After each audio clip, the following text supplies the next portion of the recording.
Alright, so everybody asked me to do another video of this thing. I'll do the best I can. I guess I've never really made many of these videos. I made a couple if you check my channel. This is a 89 Chevy S10, standard cab, regular bed. My best friend's dad bought it brand new in 89. We pulled the bed off of it. Actually, we got a different bed, shaved the gas lid. The rear end is not going to stay the same. It's getting an 8.8. It's probably getting tubbed at this point. Gonna cut all this jazz out. Kirky seats, some old Paradox mufflers. We put rockers, cab corners, floor pans in it. Not quite done, but we're still getting there. This thing was a rust bucket when we got it almost 2 years ago. Some of the plans are we're actually cutting the firewall out of it where it'll actually be flat. We're gonna remove part of the firewall. We're gonna cut this back. Well, it'll be cut back to about down in here, which is gonna move the engine back in there. But that's a J35A. That's out of I got that from JDM Midwest. It's a Japanese version of the J35 A4. Gonna put some eBay rods in it. Single turbo. Right now the cross member, it's kind of hitting on it, which we planned. We're actually just gonna hack it straight down, redo the lower control arm mount, make a bar across so we can set that engine down in there further. Tube everything, cut this off right here, tube everything forward.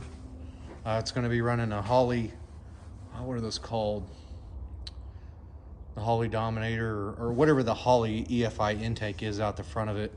And I think at this point we are going to use a Holley HP with the LS harness.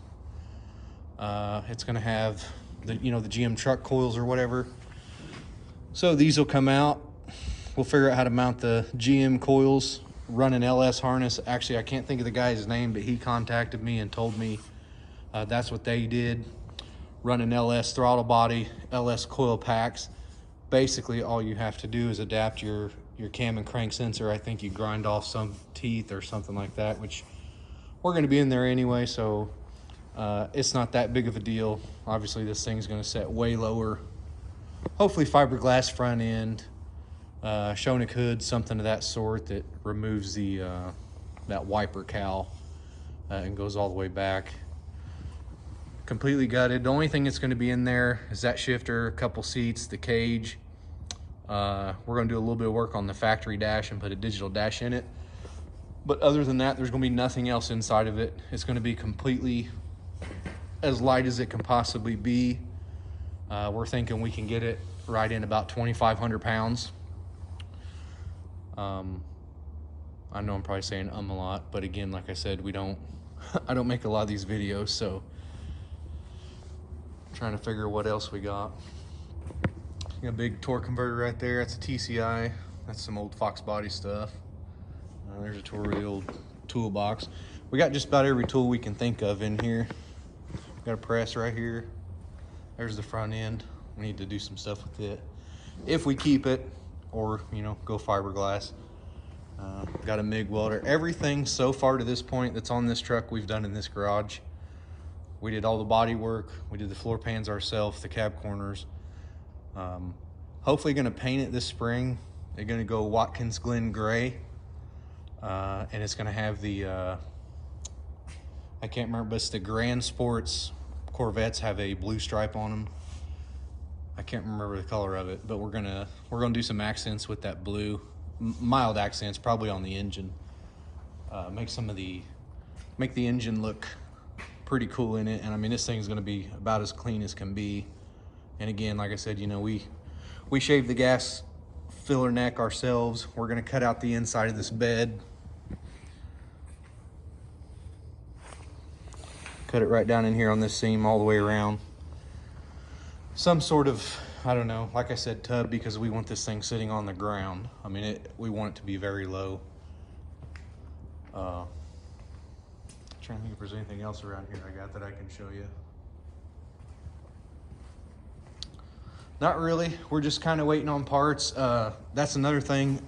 The transmission is a turbo 400 with an ATI valve body in it. It's full manual.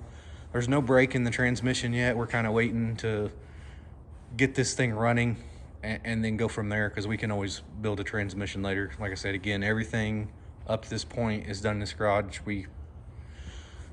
Everything we do it in here. I was a automotive tech years ago. I don't do that anymore. I'm an HVAC guy now, work in an office. But I still know how to do all that crap, even though, you know, it's been a while. Once you've done one, I think they're kind of all the same. We are going to convert to a manual rack. This truck was actually manual windows, manual brakes, and manual steering, which is why we got it. Well, and it's because my best friend's dad bought it brand new. But we're going to go manual rack and trying to figure out what to do there, because once we cut that cross member out, we're obviously going to have to, you know, pull all this steering out and figure out what to do with it. Kind of hoping to have it started by the end of the year, now that we got the adapter and the transmission, and we can, you know, really make some moves on it. You know, we'll actually be able to make something happen. It's kind of crazy seeing it up to this point, because we talked about it and talked about it and talked about it, and well, it's almost finally here. So hopefully next video, I need to figure out how to set these up so you can see me recording while I'm doing this stuff, but it's pretty much just me doing it. So I got a buddy that comes over and help. But we're gonna start cutting that out and at least get this baby. Mounts are gonna be pretty close. We'll be making our own, well, anything we want really. But I think I'll be able to make the mounts look pretty nice. Just drop it straight in there. And then we're on to starting to do some tubing for the hot side. Start mounting up a turbo. I got that 3582 over there, and we're really thinking about going a lot bigger. So if you guys have any ideas on what size turbo we should run with it, like I said, J35A, it's basically J35A4. I got the GT3582, but some guys are saying, hey, throw a bigger turbo at it, and we are going to use the eBay Chinese rods. See what the hell happens. If we explode it, we'll put another $400 J35 in it. So if you have any questions, comments, or concerns, feel free to leave them, and I'll try to keep you updated. I mean, if enough people like and subscribe to videos, I mean, I'll get somebody to come out and video this stuff while I'm cutting on it and hacking on it and putting it all together. So like I said, any questions, I try to reply pretty quick. So I'll give you all the information I know. Nobody's done this. This is why I'm doing this. Everybody does LSs in small blocks, and this thing will put, with eBay rods and a Chinese turbo on it, this thing will put 6 at the tire.